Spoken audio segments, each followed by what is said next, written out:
এটা গুড, এটা বরফ গুড। এই যে আমাকে যে বরফ পড়তেছে, এই যে বরফ, এই যে বরফ, ঠিক আছে না? বরফ, তুষার বরফ পড়ছে, তুষার। এই দেখো দেখো বরফ কিরকম বরফ, পুরা দেশ বরফ দিয়ে ভরে গেছে একবারে।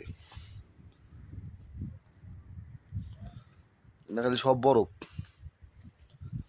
ঠিক আছে, সব বরফ, বরফ দিয়ে দেশ সাদা হয়ে গেছে একবারে। কোন দেশে আইলাম রে ভাই? রাইতে ভালো মানুষ ঘুমাইলাম, সকালে দিকে সাদা হয়ে গেছে দেশ একবারে। এই যে কোন দেশে ঘুমাইছি? হ্যাঁ, সকালে ভালো মানুষ ঘুমাইলাম, রাইতে সকালে দিয়ে বরফের অভাব নাই। এটা নো, এটা গুড। না ঠান্ডা লাগলে তো সমস্যা।